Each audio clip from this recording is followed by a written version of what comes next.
welcome back, everyone, to the Real Screen Team. I'm Andrew Thomas. I'm here with my fellow two incarnations, Christopher Johnson. Hello, everyone. And John Watson. How you doing? And we're on the second season of William Hartnell. Yes. In my opinion, Hartnell's best season. Mine too. I mean, no offense to the first. The first was great, but I truly do believe that this was his best season. I guess should just go into a little bit of a overview of the season. Yeah. Well, after their last adventures, we see our TARDIS crew deal with some sort of malfunction with the TARDIS that ends up causing them to shrink down into the size of insects.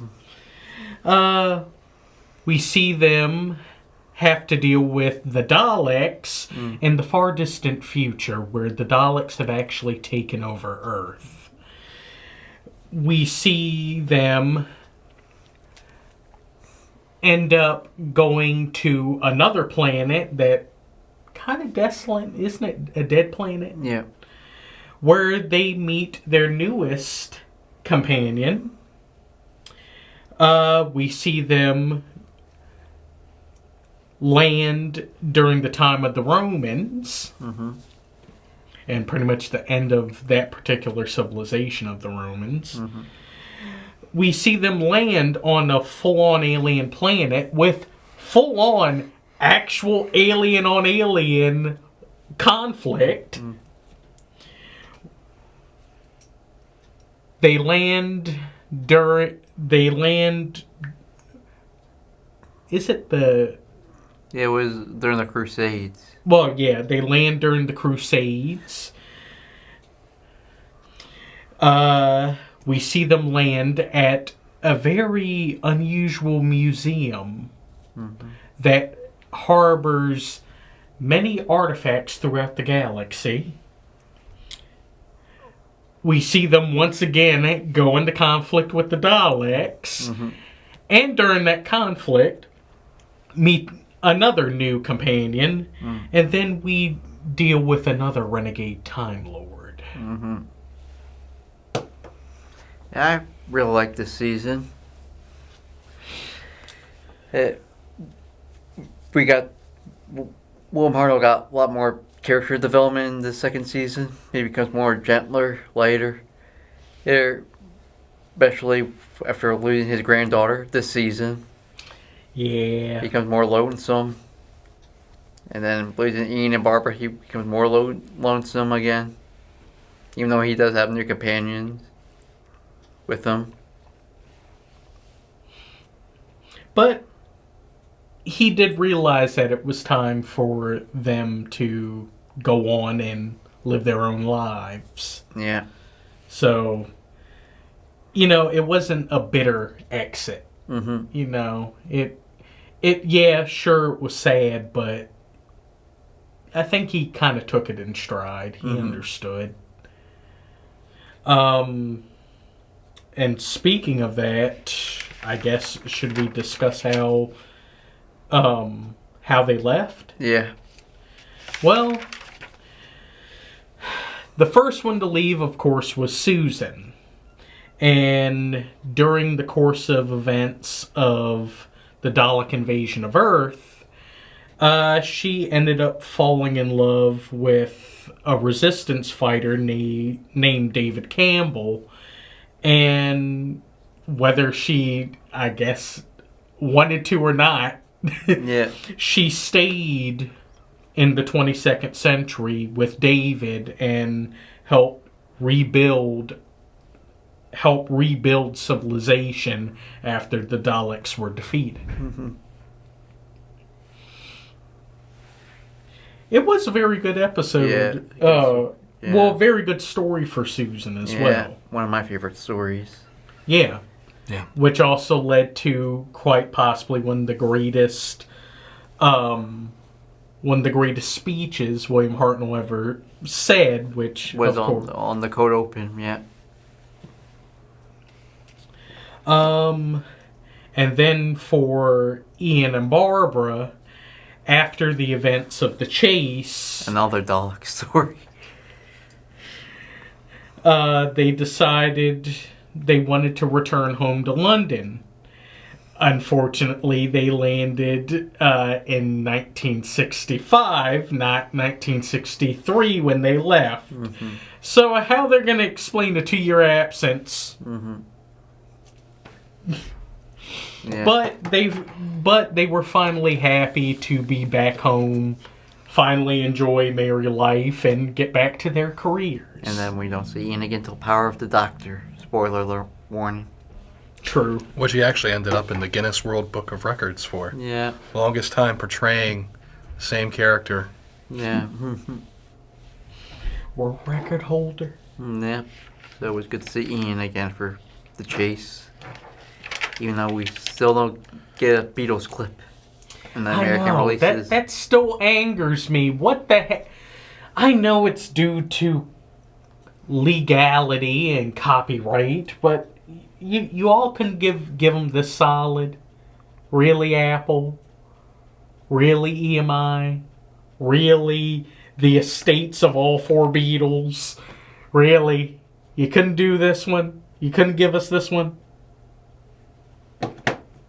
Makes me sad. I wanted to see Ian Dad dance to Ticket to Ride. No.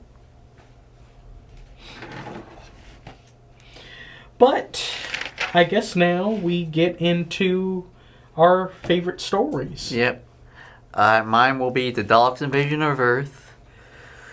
I'm gonna say who the Romans, because it's a weird comedy thing, and then the Crusades. Even though it's partially lost, I still like it.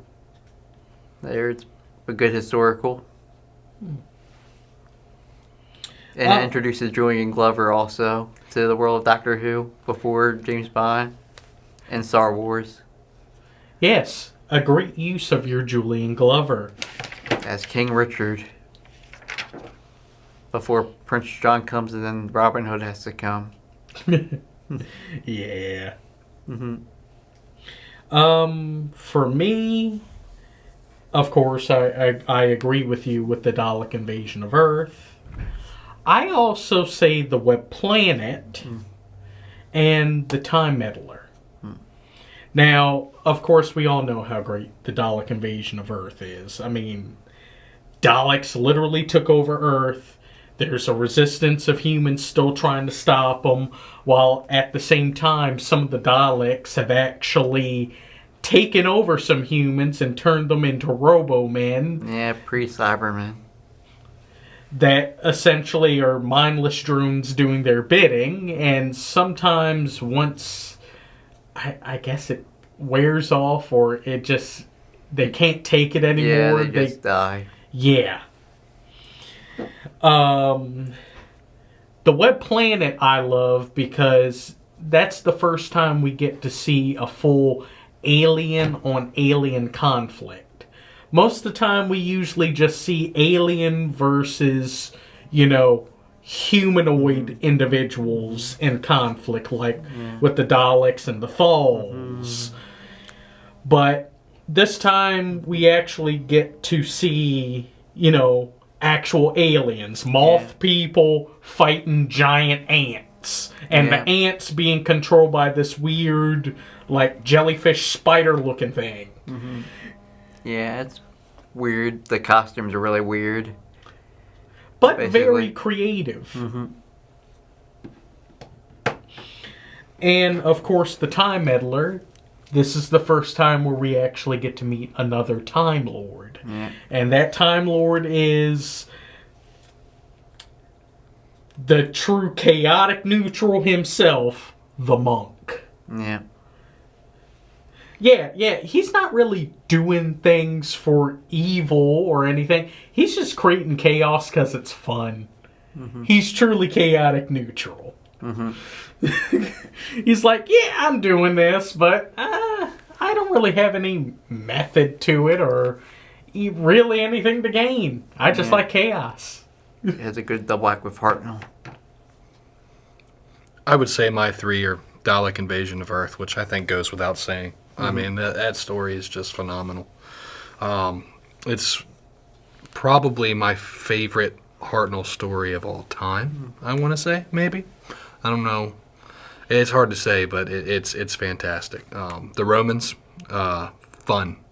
It was just pure fun. But I'm also partial to the historicals. I love them. And just like with the Reign of Terror, I'm a huge, huge fan of Roman history. So it struck a chord. And then I would say I also agree with you on the Time Meddler, because there's something about Time Lord versus Time Lord dynamics that just gets me going. I absolutely love it. That's part of the reason why, pretty much any story with the Master for me is just automatically golden. Although we haven't gotten to that point, just saying, the Time Lord versus Time Lord dynamic is just so fun. Yep, and then let's talk about our 2 new companions. Well, sure. Our first new companion after, the departure of Susan is, of course, Vicky, played by Maureen O'Brien. We are introduced to her during the rescue. Vicky is an orphan from the 25th century. I believe her father died during the course of events before the actual story of the rescue. And she has an alien dog who Barbara accidentally kills. Yeah. Thinking it was trying to attack her.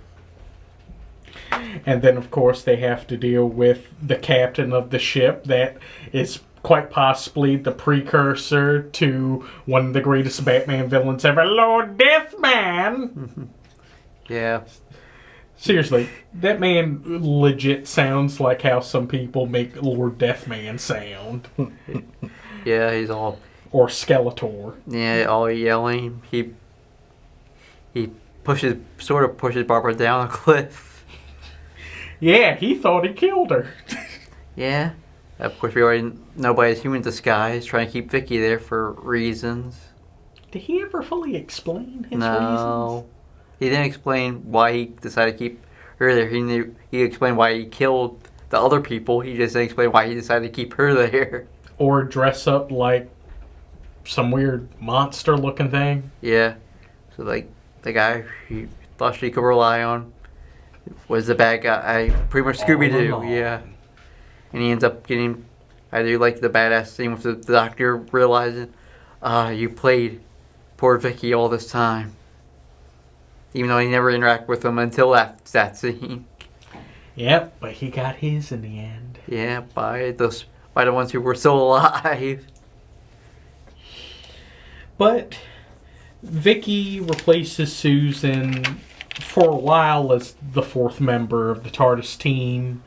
But once Ian and Barbara leave, it kind of gives more room to breathe, especially when Steven comes along. Yeah. But Vicky's very intelligent, but of course she falls into the same thing that Susan and Barbara ran into, damsel in distress. Which also Maureen O'Brien didn't like. This was a common thing for a while in Doctor Who, that sometimes somebody had to be the damsel, and sometimes it wasn't even usually the female of the group. Yeah, well, that's until at least the 80s, the end of the 80s, with Ace. Ace wasn't much of a damsel. Oh no, she was not, and we'll get into that. Yeah. But I really liked Vicky. She was fun. She brought a different type of youthful energy to everything. There's still not too much that we know about her other than the fact that she is a super genius, just like Susan. But, I don't know. Any additional thoughts? You'll notice that in this season, at this point, the show starts to transition from like the original premise that I think the BBC thought was what was going to hook everybody, and more so into what the rest of Classic Who would become, and then on to New Who even. And I think her introduction was a big part of that transition. You know, Barbara and Ian almost acted like the audience surrogates from before, you know, where now it's just sort of, it's hard to explain, but you can feel the change in the tone and the vibe of the dynamic between what the companions bring to the table now versus then, and so much so that you know you can see the show moving into the territory that most of Troughton's era would become. Yeah. And I guess we also get into the other companion. Yeah.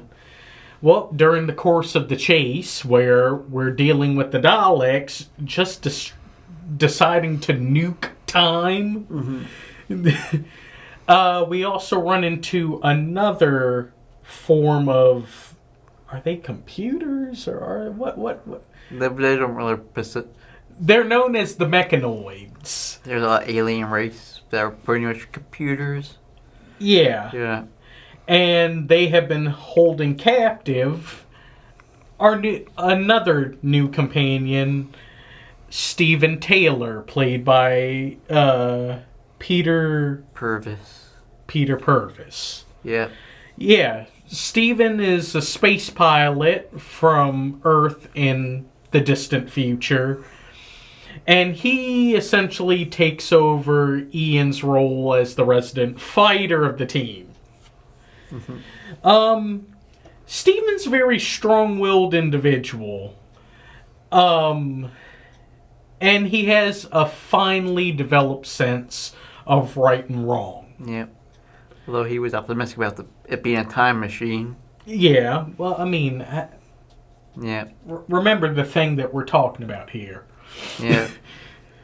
Especially in the Time Meddler, yeah. And Stephen also places a very high value on human life. He does not want to see anyone die. You know, he tries his best to try to save people. That goes more into the next season. Yeah. Especially, yeah. When we do lose some companions. Yeah, and it gets intense. But I also do like Stephen. Yeah. I don't know. As far as all the companions of Hartnell's original run, I lean more towards Ian as I do too. the top tier companion. Yeah, I do too. But I do like how the other companions do come along. Yeah. You know, Vicky and Stephen. I mean, any of your additional thoughts on Stephen? Well, side note, Peter Purvis is also in the chase earlier. He's the cowboy when they go to the Empire State Building. Yes, he's the cowboy with the Texas accent, asking, "What are these? Are these in Hollywood? Or are they Daleks?" Yeah, doing his fake Texas accent, then having to grow a beard so no one knew that he was the same guy from 3 episodes earlier. I think Steven's kind of underrated. Yeah. Yeah, he is. I would say he is a great companion. Yeah. Truly, he is. I think he kind of...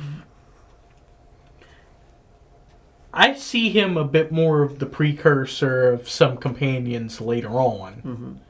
You know, just like how Vicky kind of was. I was going to say the same thing about Vicky. You know, they kind of set the mold of what future companions would be. You know, helpful, but also being kind of the audience surrogate, to doctor explain. And then, you know, they try to help the doctor in what scenario that's going on.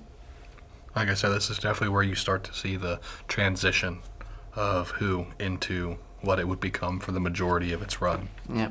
Yeah. Of course, they also ran into the Daleks again, and one of those became another movie, Dalek Invasion of Earth 2080 with 245580 with Bernard Cribbin in it, taking over the Ian role. And one of the better ones.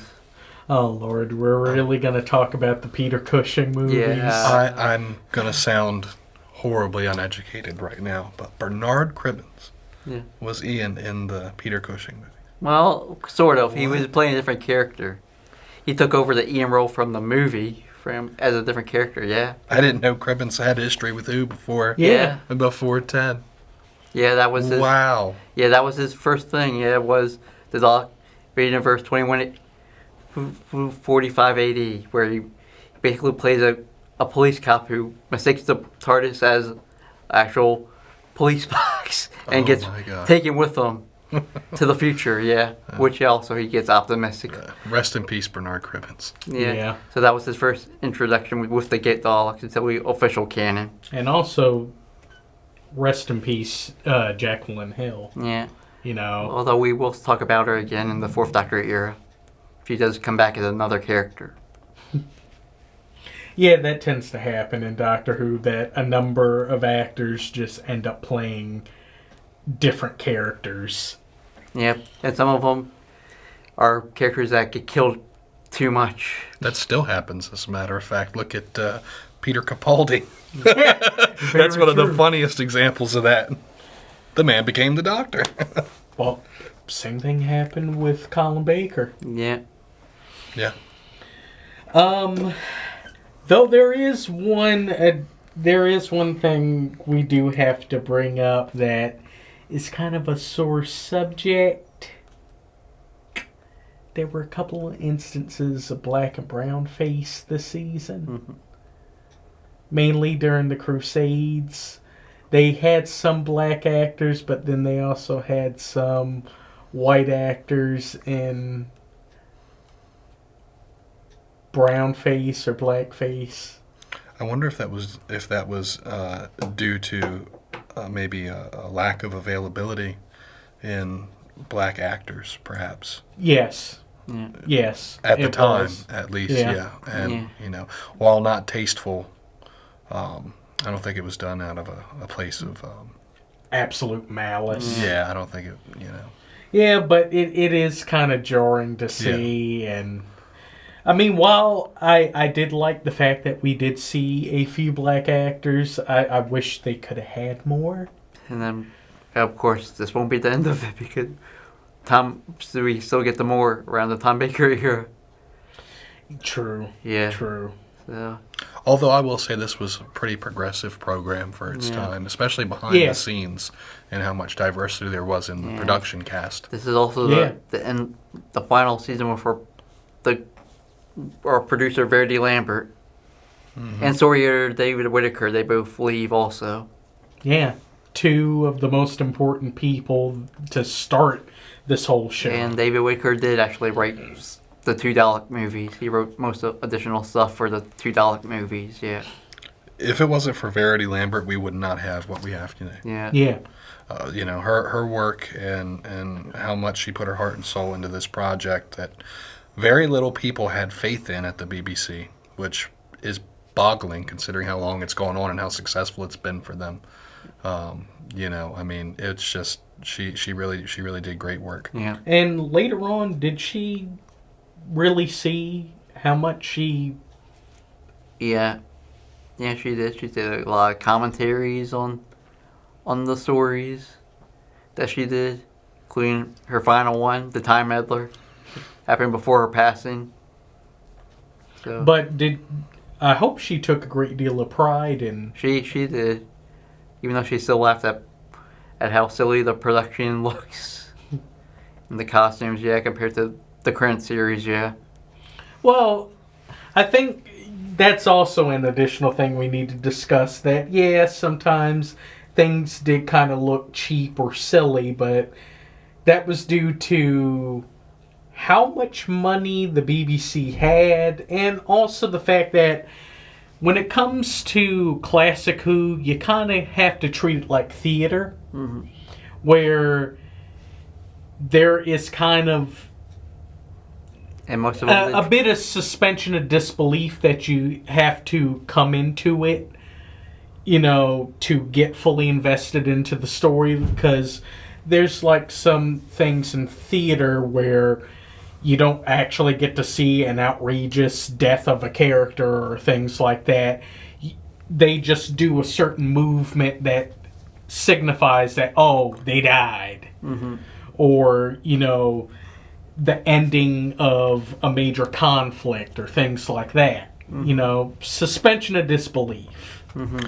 To your point of, you kind of got to treat it like theater. I agree 100%. If you watch anything, if you watch anything about how the first couple seasons of Doctor Who were filmed, we're talking about time constraints, like where you've got actors waiting and just waiting, and they in broadcast one it live, studio. yeah. And then it very much was almost a stage-like production, which what they were able to do in that regard is incredible. I mean, this show was so far ahead of its time, but due to budget constraints and stuff like that, There were no the filming retakes. was hard. None, Yeah. no retakes. Yeah. That's why we have to have plenty of William Hartnell flubs during most of it.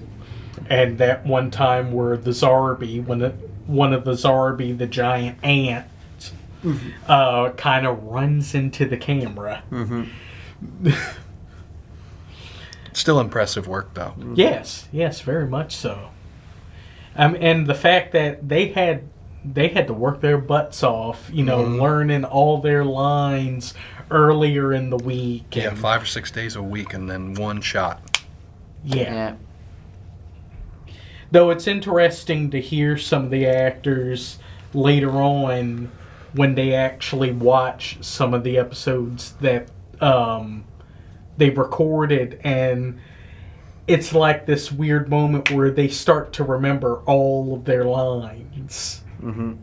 It's like it's still stored back there, and once they're watching the story, it all comes back to them. So, I guess we're done with season 2. Yeah. Well, if you liked it, go find us on Facebook, The Real Screen Team. Where else? You can also find us on Instagram, Reddit, and TikTok. Make sure to like, comment, and subscribe to our YouTube channel. You really need the numbers. And comment on if you've seen any of the classic Who. What's your favorite stories? Yeah, we would really like to know. Yep. So now on to season 3. The story the season that has the most lost stories. Yeah, unfortunately. Yeah. So want to roll us out? Well, sure. Well, thank you all for watching. Definitely come back and watch us again. Remember to like, comment, subscribe, and share. It really helps. Well, cut, print, that's a wrap.